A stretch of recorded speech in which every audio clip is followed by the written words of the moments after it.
Yes, it's a Monday morning, the 25th of February, 2013, another edition of Weber on Sports here on FingerLakes1.com. And you notice I'm holding up the picture of Danica. I will be eating crow in a few minutes. I got a couple of old pals that have joined us. They'll be on in a few minutes. Ted Flock, my old classmate back in 1963, and a great sponsor and a good friend of mine for many, many years. Dick Marshall joins us in the studio. We'll be talking to those gentlemen in a few minutes, but we welcome you to the show and hope you had a good weekend. And we were just talking before we went on the air. Spring is about ready to hit us, isn't it? We're looking forward to wrapping up February. As you know, we only got 4 days left, but certainly the Daytona 500 will be the topic of discussion with Dick and Ted. And, of course, obviously we'll be talking about Danica Patrick as I eat a little bit of semi-crow here on a Monday morning, which is not abnormal for me, by the way. A lot of times that I have to eat crow for stupid predictions, and I've been taking a lot of shots at Danica, as these guys know, and we'll get to that in a few minutes. But we need to talk about a couple of topics to start off with the show. Good morning. Hope you had a good weekend.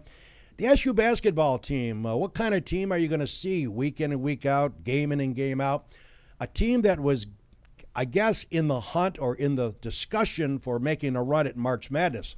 It's not that they can't do it, but if you look at it from a fan's perspective, they drew 35,000 fans, an amazing stat at the Carrier Dome against the hatred Hoyas of Georgetown before Syracuse moves on to a new conference.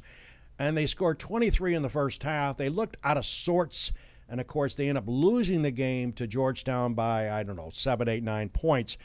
I guess from a perspective, you have to wonder what kind of team does Jimmy have as he gets ready to go into March Madness. Of course, we'll see the selection show in a couple of weeks, and the tournament will get underway.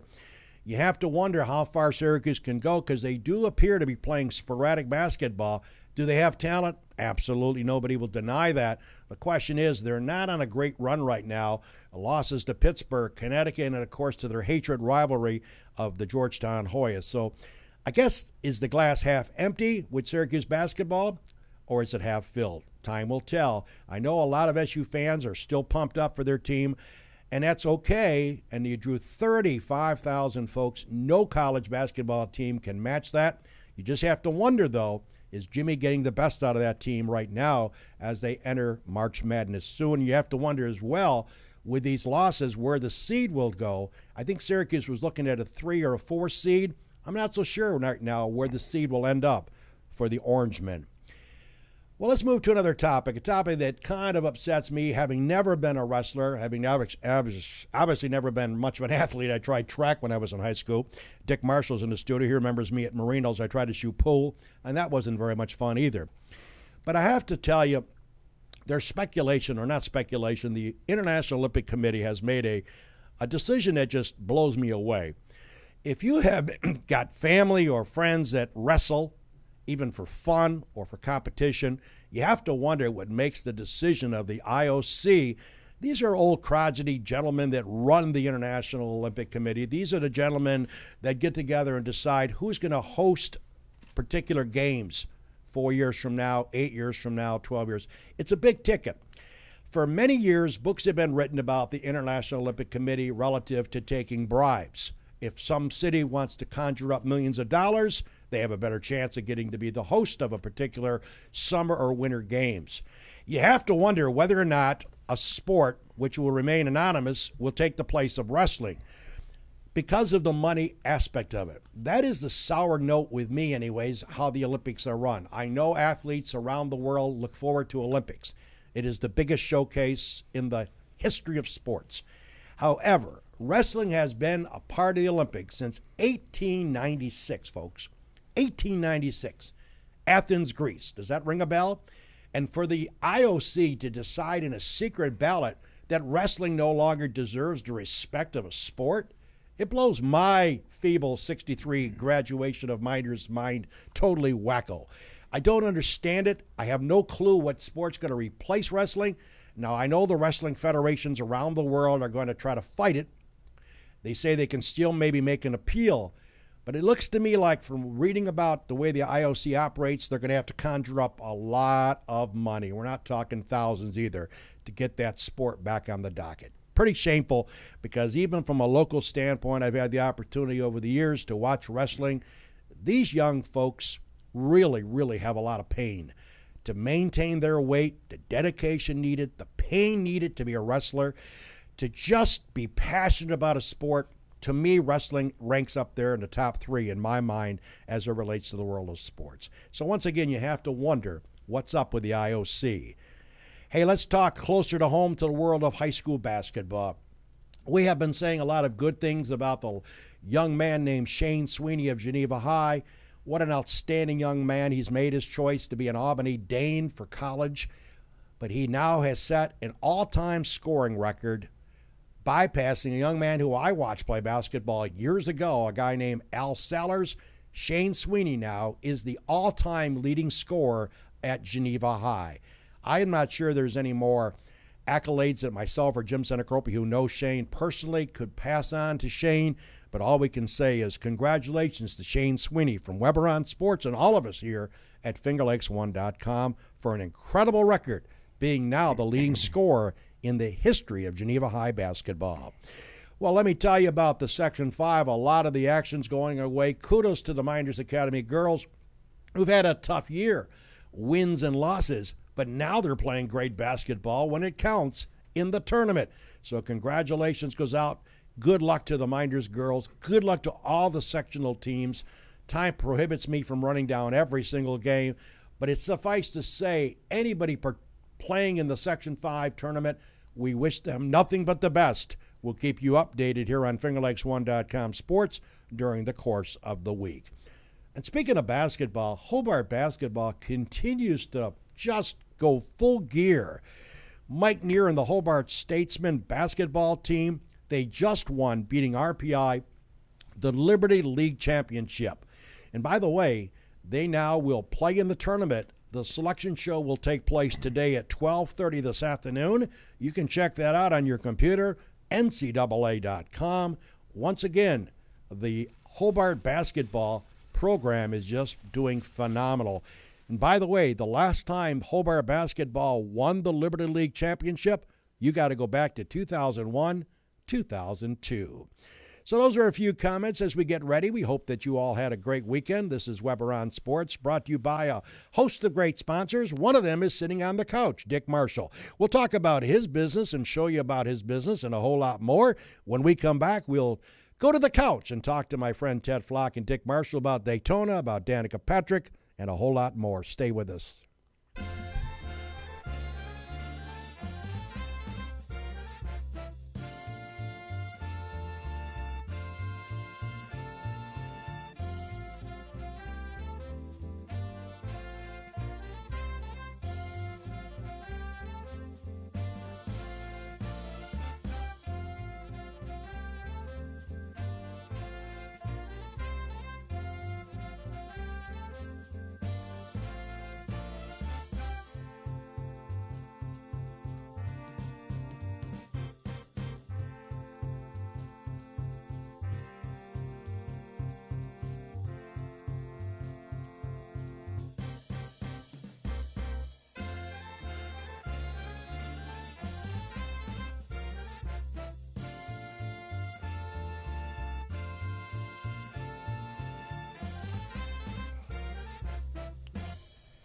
Welcome back, everybody. It's Weber on Sports here on a Monday, the 25th of February, 2013. Hope you all having a good morning. Hope you're checking us out via the internet system and wherever you may be checking us out. By the way, the Ullmans, Bob and Leslie Ullman, are big Danica Patrick fans as well.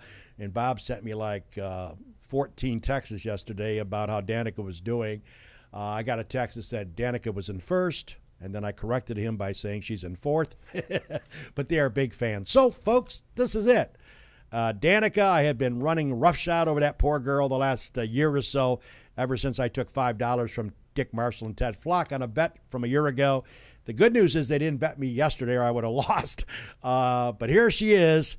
The dog is claiming that she was not a racer, and I must eat somewhat. Gentlemen, good to have you with us. Ted Flock, Dick Marshall, good to have you on the show. I must eat crow and say that, hey, I told my wife, Mary, this is the hardest show I have to do, and I come in here and have to eat crow. But I got to give her credit, guys. She's a gamer. No worse than 11th yesterday in the Daytona 500. Obviously, she led a lap. She did get run by the last lap. She had 5 cars. Dick, good morning to you. Welcome to the show. And obviously, you got to be beaming with pride of Danica's effort. She got pole, too. And she got pole, yes. Well, I figured our audience knew that, but you certainly have confirmed that. You obviously have been a fan of hers, and you thought she had game. And obviously, Dick, I'm here to tell you, I was wrong. Oh, God, I hate saying that. But anyways, I was wrong. She's got game. The good news is I don't have to hand you guys $5 a piece. I think this is going to bode well for her with this great start. Yeah. It's going to. She's a rookie, too, don't forget. Oh, yeah. Understand. So Understand. she's going to do good. And Ted, certainly you obviously were thrilled as well. Ted Flock joins us. You obviously, as Dick was, you had belief that she had game, and she's obviously showing it. We knew that. We knew that. And by the way, best part of this, Harold. Yes, okay.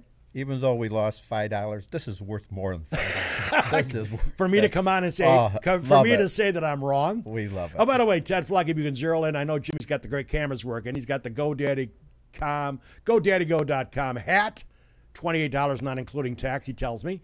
And he's got the Jimmy Johnson jacket, which probably ranges, what, $200-300? Oh, easy. Easy. But this guy is adorned. And we got Dickie with his GoDaddy hat on. We got it. I guess I didn't get a hat. I wasn't in the mail for me to get one of these. $28? Well, we do have something for you. Oh, you do? All right, yes. What do you got here? I have a better picture of Danica. Oh, wow. Okay. That's nice. Danica. See, so you can I post have that on your bulletin board or in a car. Can I put that in the car? Put it on sun visor. Sun visor? Yes. Wow. You guys always bring gifts. Oh, yeah. I mean, you guys are always great. So, you guys were right. I hate to say I was wrong because I'm not used to saying that, but I got to admit that I was wrong. I mean, she was in the hunt, man. I thought with about 10 laps to go, Dick, that she was going to get pushed by Dale Jr. and make a run, but didn't happen. As you know, Dick, you've watched the Daytona along with Ted for a zillion years. They had their crashes as usual. Kind of sad. Tony went out early. A few others. It's just part of the racing, right? That's the game down there. That's the game.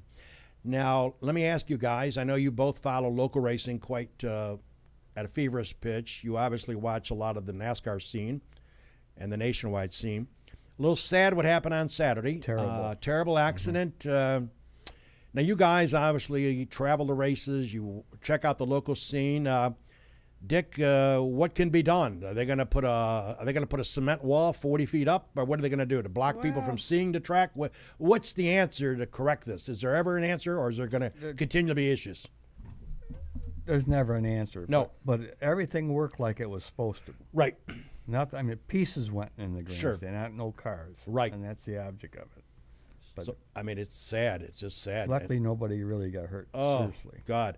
Ted, any issues as far as you got any ideas of how they can improve that situation, or is just something that you got to live with being a racer? Well, knowing NASCAR, they'll study it and they'll make adjustments, But a car at 200 miles an hour, it's almost like an airplane can take off at times. There was also a gate there. Mm-hmm. Yeah. What's the odds of a car hitting a gate? There's an opening. Yeah. I can't imagine being a fan in that section and having a tire, which 70 pounds, they said yesterday on the news, 70-pound tire come flying at you. That had to do some damage if it hit you. Oh, yeah, definitely. At that speed, yeah. But, and you guys can appreciate that, and this is not a knock against Daytona. This is the signature race. It's ironic that's the only sport that has the most famous race, the most celebrated race, to be the first race of the year, which is unique in the world of sports. But I kind of laughed when my wife heard about the crash, and they carted some people to the hospital for being checked out and some injuries. A couple of them, they were pretty serious. She said, "You think they're going to have a race tomorrow?" I said, "Honey, they'll bring in crews from around the world to get that race off," and they worked most of the night to fortify the track. So I guess, and what's sad, I guess it's anything with a basketball game or a baseball game. You guys have been there. On the back of the ticket, it says you accept liability as a fan when you go to the track.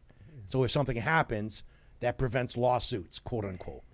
Be interesting to see what happens. I see a few fans have talked about suing, but I'm not so sure they're going to win that because, Ted, you've been to tracks. On the back of that ticket, in very fine print, it says baseball games.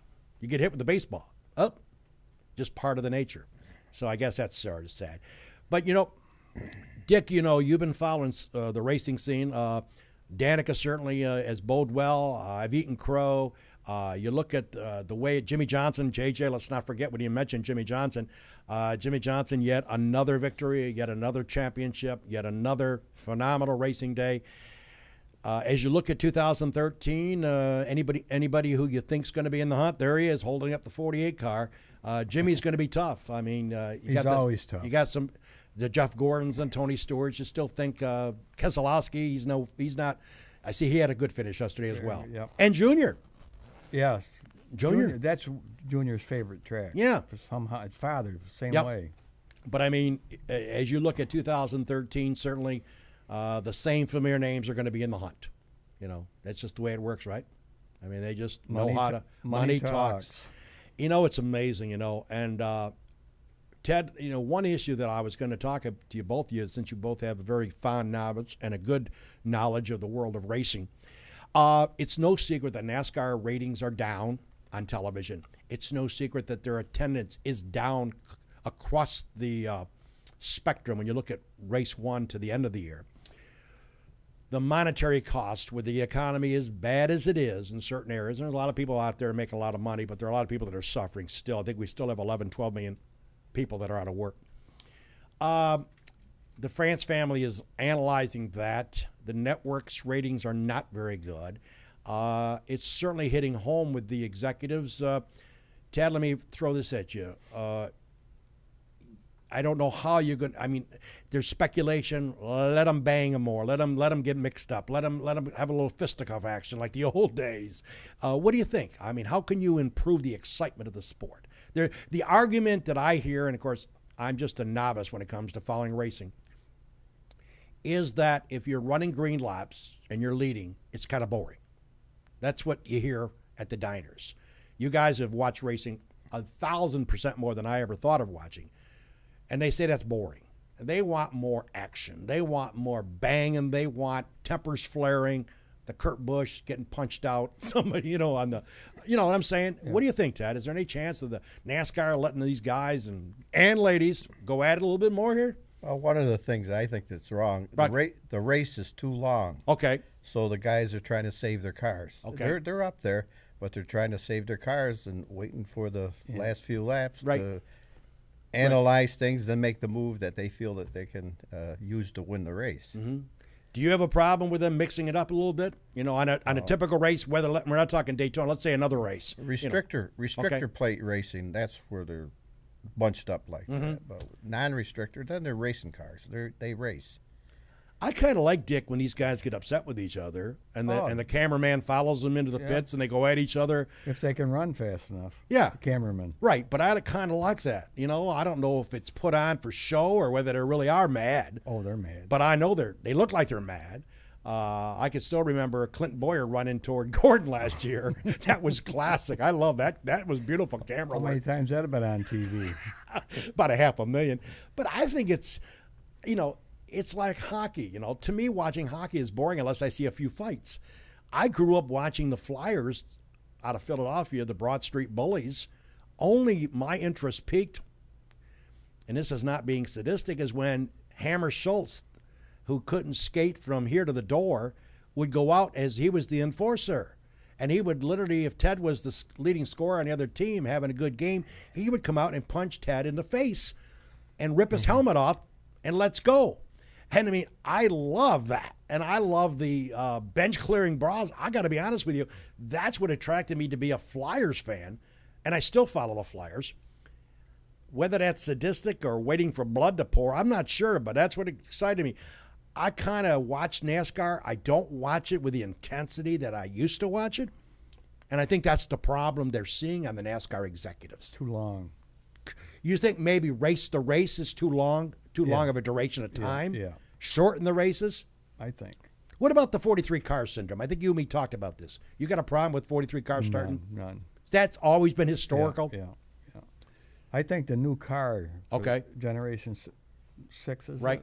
Yeah. I think they're going to make a big difference. Mm-hmm. Just curious. Because if you're a Ford man, you're a Ford car out there. Mm-hmm. What wins on Sundays sells on Mondays. Yeah. And you were mentioning you guys are donning GoDaddyGo.com hats. Of course, they were on the Super Bowl spending $4 million for a 30-second commercial. Ka-ching, ka-ching. I think Danica was on it twice. Oh, yeah. She did some good stuff, yeah. You guys are just pouring the coals on. And, Dick Marshall and Ted Flock, if you just tuned us in this morning, obviously you're checking out Weber on Sports. Our special guests, we always talk to these gentlemen post-Daytona. They're like a yearly feature. You look at the racing scene. Of course, we should point out there's a love interest. Danica now is dating another racer, Ricky Stenhouse Jr. More power to them. I think that's great. Let's switch from the NASCAR scene and talk about the local racing scene. Ted, let's talk about your interest in watching local racing. Where do you guys check out? Where do you go to on a typical weekend to check out racing? You still have a favorite place you go to? I go to Paradise Speedway. It's closer. I don't go to dirt track as much as I used to. Okay. It's just. Yep. I got away from it. Okay. Everybody we know in the dirt circuit retired. Yeah. Well, I can imagine, because I should point out that myself and Ted are celebrating a monumental occasion this year. Our class of 1963 will be celebrating our 50th. That's 5-0. Get that down, Jimmy. 5-0 class reunion. Pretty scary, Ted. You remember 50 years ago when you were in school? Oh, yeah. Unfortunate. I remember lunches, they were 25 cents a piece. Harold, Yep. I think you're trying to get away from eating crow. I just thought Right. I would. Yeah, okay. And, we got another special announcement here? Yes. Okay, go ahead. Not only with Jimmy Johnson winning the race. Yeah, Jimmy Johnson, right. I've Okay. got the garb. Yeah, right. You got the garb. I've got to stand up for a minute. Okay, go right ahead. Yeah, I'll this turn is a live show here. Yep. Don't worry about it. Okay. All right. Got the live show. Okay, here we go. We got something going here, folks. What is this? Stuart Haas. 10, Go Daddy Go. Go Daddy Go. That's nice. The rear of the car. Yeah. All the drivers was following that car. Yeah. And Harold, Yeah. you can kiss my rear.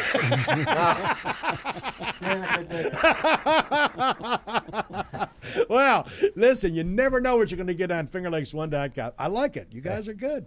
Ted, that was very well done. I got a gift for you, too. You do? Okay. Yeah, every morning when you have your coffee or your God. I want you to use this. Yeah. Well, this is like Christmas in July, baby. So let's hold that up. And Ted Flock is Moon the dog. Oh, higher. Ted Flock is just Moon the dog. Thank God we didn't have the real Moon, because Jimmy's license would be revoked and he'd be off the air.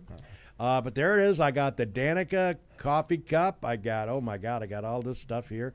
I got my pitcher I brought in with me. So, folks, this is a tough morning for the dog, but these guys love it. So, thank you, gentlemen. I mean, it's just, hey, I got no excuses. But are you going to the reunion, by the way?